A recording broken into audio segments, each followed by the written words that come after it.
Welcome friends. Lockdown 2 चल रहा है, आइए हिंदी में कोरियन सीखते हैं। तो सबसे पहले आप सभी को नमस्कार हिंदी में, और अन्योंग हासेयो। अन्योंग हासेयो इसका भी अर्थ है नमस्कार कोरियन भाषा में। कोरियन और हिंदी में काफ़ी समानता है, काफ़ी सिमिलरिटी है। हिंदी के कोरियन भाषा के जो स्ट्रक्चर हैं, जो साउंड है, प्राय हिंदी से मिलते जुलते हैं। अतः हिंदी समझने वाले को, हिंदी जानने वालों को ये भाषा बहुत जल्दी समझ में आ जाएगी, ऐसा मेरा विचार है। कोरियन भाषा में जो लिपि यूज हुई है, अच्छा, और एक चीज़ समझ लीजिए, हम लोग विदेशी भाषा जब सीखते हैं, विदेशी भाषा सीखने से उस देश के प्रति प्रेम बढ़ता है। कोई टीवी स्क्रीन पे या कोई भी सोर्स हो जहाँ पे उस भाषा के 2 वर्ड या उस चीज़ को, टॉपिक को आप समझ जाते हैं, तो ऐसा लगता है कि मन को काफ़ी सुकून मिलता है। ऐसा लगता है कि आप विदेश में हैं और आपको अपनी भाषा बोलने वाला कोई मिल गया हो। तो कोरियन भाषा पे आते हैं। कोरियन भाषा में जो लिपि यूज़ की गई है, जैसे हिंदी में, अपने हिंदी में देवनागरी यूज़ करते हैं, कोरियन भाषा में जो लिपि यूज़ की गई है उसको हंगल बोलते हैं, हंगल। और इस हंगल की सबसे बड़ी विशेषता ये है कि ये केवल 3 स्ट्रक्चर के ऊपर टिकी है। केवल 3 स्ट्रक्चर हैं जो कि वो हंगल लिपि को पूरा डोमिनेट करते हैं। तो और इजी हो गया। तो 3 स्ट्रक्चर कौन कौन से हैं समझिए। पहला है सर्किल, दूसरा है हॉरिजॉन्टल लाइन, और तीसरा वर्टिकल लाइन। केवल 3, सर्किल, हॉरिजॉन्टल लाइन और वर्टिकल लाइन। मीन्स एक गुल्ला, एक सूतल, एक खड़ल। ये 3 चीज़ से ये भाषा कंप्लीट। इसके हम लोग परम्यूटेशन कॉम्बिनेशन देखेंगे, कितना तरीके से परम्यूटेशन कॉम्बिनेशन इस तीनों चीज़ से बनते हैं। तो हंगल लिपि हम लोग के सामने रेडी है। तो कोई भी भाषा में, अच्छा, और एक चीज़ आपको बताना मैं चाहूँगा, कोरिया को उनकी भाषा में हांगुक कहते हैं। हांगुक, जिस तरह से इंडिया को यहाँ भारतवर्ष कहते हैं या भारतवर्ष को इंडिया कहते हैं, उसी तरह से कोरिया को उनकी भाषा में हांगुक कहते हैं। अच्छा, कोई भी भाषा में 2 पार्ट्स होते हैं, कंसोनेंट एंड वोवेल, स्वर और व्यंजन। इस 2 के ऊपर ये भाषा का बोल, उस भाषा का कंस्ट्रक्शन सब डिपेंड होता है। ग्रामर तो है ही। तो सबसे पहले आइए हम लोग वोवेल पर नज़र डालते हैं। आइए वोवेल शुरू करते हैं। स्क्रीन पे वोवेल्स में दे रखा हूँ। तो सबसे पहले अपना मकसद है हिंदी से इसको कंपेयर करना, तब अपने को जल्दी समझ में आता है। तो देखिए, आपके सामने हिंदी में वोवेल सब लिखे हुए हैं। हो सकता है इस उम्र में हम लोग भूल भी गए हों, तो फिर भी मैं रिवीजन करा देता हूँ। तो हिंदी के वोवेल्स ऊपर वाली लाइन में हैं। ए, आ, छोटी ई, बड़ी ई, छोटा ऊ, बड़ा ऊ, ए, ओ, औ, अंग, ए। ये अपने हिंदी के वोवेल्स हैं, कोई कंफ्यूजन है नहीं। तो ठीक है, एक चीज में गौर कीजिएगा, ये ऊ, कू जो है, कू कै लिख के हम लोग नीचे उकार की मात्रा देते हैं। कू छोटा इकार भी हो सकती है, बड़ी उकार भी हो सकती है। कू, इस चीज का ध्यान रखिएगा। कै के नीचे हम लोग ऊ की इकार जो मारते हैं नीचे लगाते हैं। उसी तरह से इसमें गौर कीजिए, को में कैसे लिखा जाता है। कै आकार लिख के ऊपर में ओकार लिखी जाती है। कैसे लिखी जाती है? ऊपर में ओकार लिखी जाती है, तब ये को बन जाता है। ये चीज़ ध्यान रखिएगा, तो थोड़ा अपने को इजी रहेगा आगे जाके। तो ठीक है, हिंदी के वोवेल्स आपके सामने हैं, पढ़ लीजिए। साथ साथ अब देखिए कोरियन के वोवेल्स। ठीक है, कोरियन के वोवेल्स वही हैं। ए, आ, ई। देखिए, छोटी ई, बड़ी ई है। कोरिया में एक ई से काम हो गया, शॉर्टकट चालू हो गया। कोरिया में छोटी एक ही ई से काम हो गया, हिंदी में 2 ई है, तो 1 ई से काम हो गया, ऊ में आई है। छोटा ऊ, बड़ा ऊ हिंदी में है, कोरिया में 1 ऊ से काम हो जा रहा है, बस 1 ऊ से काम हो जा रहा है। ए, और 2 ए अपने हिंदी में भी हैं, कोरिया में भी 2 ए हैं। ए। दूसरा वाला ए बोलते समय थोड़ा मुख वाइडर हो जाता है। ये तो हिंदी में जैसे अपने बोलते हैं, इसमें वाइडर हो जा रहा है। नेक्स्ट, ओ, औ। हिंदी में ओ, औ है, कोरिया में वो ओ से काम हो जा रहा है। ठीक है, ए, आ, ई, ऊ, ए, ओ। एक देखिए, अब अंग जो है, हिंदी में जो अंग वोवेल्स हैं, ये कोरिया में कॉन्सोनेंट में ट्रांसफर हो जा रहा है। अंग मीन्स एग्जाम्पल लीजिए सॉन्ग, फांग, सॉन्ग या फांग या थांग, जो एनजी साउंड है ये कंसोनेंट में चला जा रहा है, ये इसमें एक डिफरेंस आ रहा है। इसमें अंग जो है हिंदी वॉवेल्स में है, किंतु कोरिया में ये ट्रांसफर कॉन्सोनेंट में है। कॉन्सोनेंट जब हम लोग इमीडिएट पढ़ेंगे वहाँ आपको इसका पता चलेगा कि अंग खोजेंगे हम लोग, अंग कहाँ है मेरा दोस्त, जो वॉवेल में था वो कंसोनेंट में कहाँ बैठा हुआ है, तो अंग वहाँ ट्रांसफर हो गया।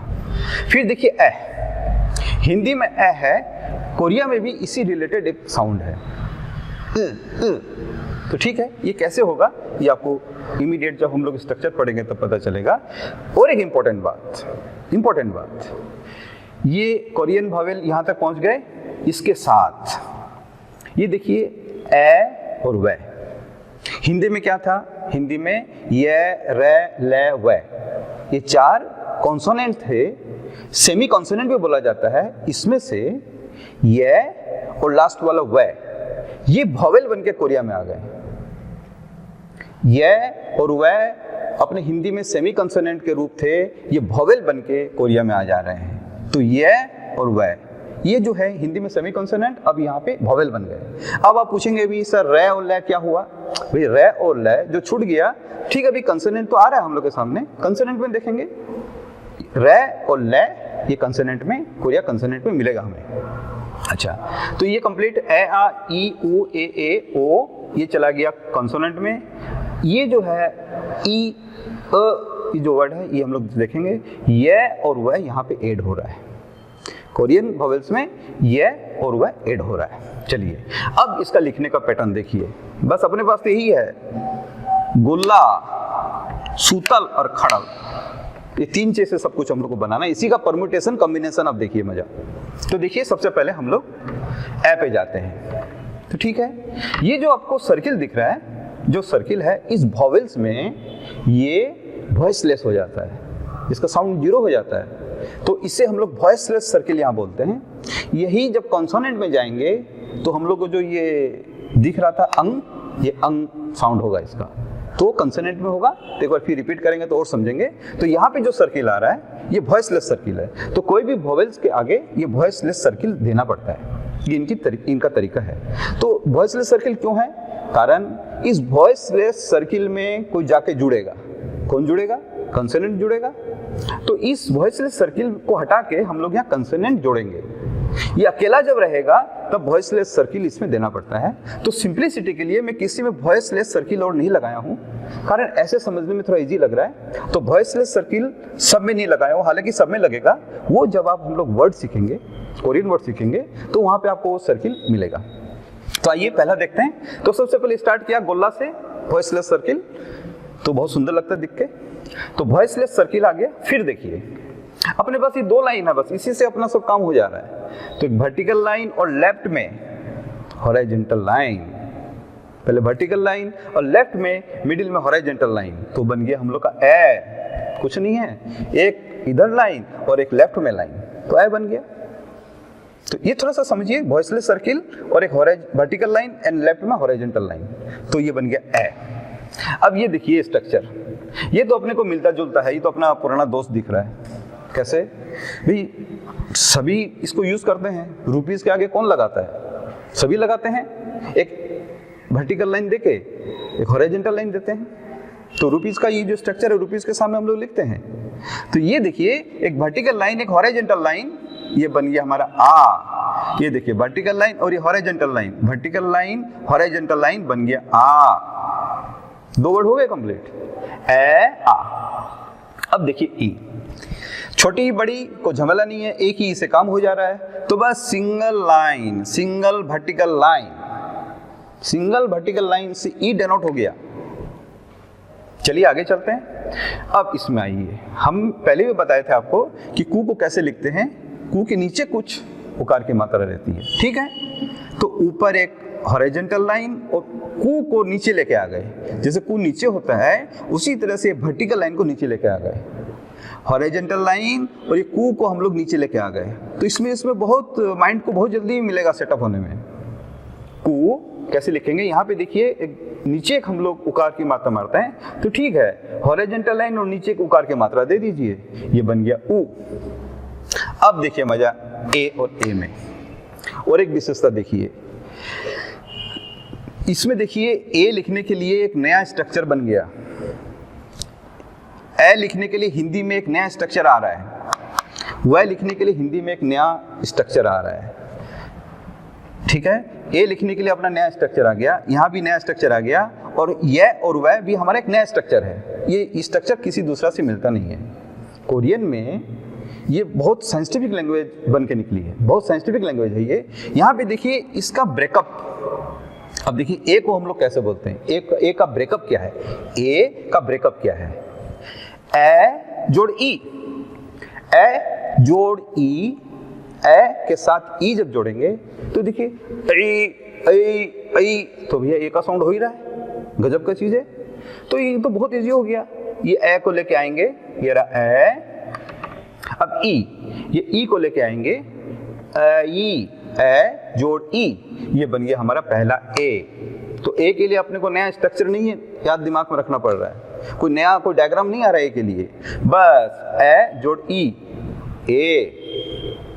उसी तरह से देखिए ये आ, इसका ब्रेकअप है आ जोड़ ई, दूसरा वाला ए, तो आ जोड़ ई, ये देखिए आ के साथ ये आ बन गया वर्टिकल लाइन, हॉरिजॉन्टल लाइन, फिर एक वर्टिकल लाइन। तो वर्टिकल लाइन हमारा ई है, नेक्स्ट वाला, उसके पहले एक वर्टिकल लाइन और हॉरिजॉन्टल लाइन हमारा आ है, आ जोड़ ई। तो एच जैसा लग रहा है किंतु इसमें आ और लास्ट में ई जुड़ गया। तो देखिए इसका भी ब्रेकअप, आ जोड़ ई, ये भी ए बन गया। तो इसके लिए नया स्ट्रक्चर नहीं पढ़ना है, आ जोड़ ई, आई, आई थोड़ा मुख वाइडर होगा इसमें जैसे हिंदी में मुख थोड़ा बढ़ता है, we have to wide our mouth while speaking, तो जैसे इसमें भी थोड़ा मुख वाइडर होगा, आ जोड़ ई बन गया ए। अब आइए ओ में, तो सेम इसका रिलेटेड है। अपने को कैसे लिखते हैं, ऊपर ओकार की मात्रा देते हैं, ऊपर ओकार की मात्रा देते हैं को लिखने में, भाई बस यही है। हॉरिजॉन्टल लाइन, वर्टिकल लाइन, ये भी ऊपर में ओकार की मात्रा यहां भी आ गई, हॉरिजॉन्टल लाइन ऊपर में वर्टिकल लाइन। तो जैसे हम लोग यहाँ पे ओ लिखते हैं, ये देखिए को लिखा गया है, ऊपर में आ रहा है, तो यहाँ भी ऊपर में आ रहा है, यहाँ नीचे आ रहा था तो कू के जैसे नीचे आ रहा, तो यहाँ ऊ बन गया, और यहाँ इस लाइन के ऊपर में ये वर्टिकल लाइन ऊपर आ रही है, हॉरिजॉन्टल लाइन नीचे है, तो वो बन गया। ठीक है, कितनी सिमिलरिटी है, कू नीचे आ गया, को ऊपर चला गया। ठीक है, अब आइए इस वर्ड पे, ये एक सिंपल हॉरिजॉन्टल लाइन है। तो ये स्पेशलिटी है इस भाषा में, ये अपने लिए थोड़ी सी नई चीज होगी, कारण ये वर्ड अपने भी बोलते हैं। समझ लीजिए आपके मुख में कुछ है और मुख खोलते ही कुछ गड़बड़ हो सकता है, तो अपने क्या करते हैं, दांत दबा के कुछ बोलते हैं, दांत दबा के कुछ बोलते हैं। तो बस कुछ नहीं है, यहाँ पे भी आपको दांत दबा के वो वर्ड बोलना है। तो क्या है प्रॉब्लम, तो देखिए इसमें समझ लीजिए इसके नीचे ऊपर मैं कै लिखता हूँ, कै, तो बहुत सॉफ्ट साउंड तो कै, किंतु जब इसे उसके नीचे जब ये छोटी सी लाइन आ जाएगी, हॉरिजॉन्टल लाइन, तो उसे दांत दबा के बोलना है, तो इसका अर्थ, इसको जो लिखना बहुत मुश्किल है, कि ऊ का भी साउंड निकलता है और ए का भी जैसा साउंड निकलता है, इसलिए ऊ भी लिखा गया, ए भी लिखा गया, उसको ऊपर एक स्टार मार्क भी दिया हुआ है। किंतु ये बात है कि ये जो इसके ऊपर कोई भी कंसोनेंट जब आएगा तो उसे दांत दबा के बोलना पड़ता है। अब मजा आएगा बोल के, आप जब प्रैक्टिस करेंगे तो मजा आएगा, आपको बताएंगे। तो अब देखिए इतना तो हो गया, अब हम लोग को ए और वह इसमें ऐड हो रहा है। ये अपने हिंदी में सेमी कंसोनेंट्स थे, यहाँ पे ये वोवेल बन गए। अब ए और वह, इसके क्या क्या, इसमें कौन सा जॉइंट हो कि यह बनता है और क्या जॉइंट होने से वह बनता है, ये अब आपके सामने समझने के लिए मैं लिख रहा हूँ।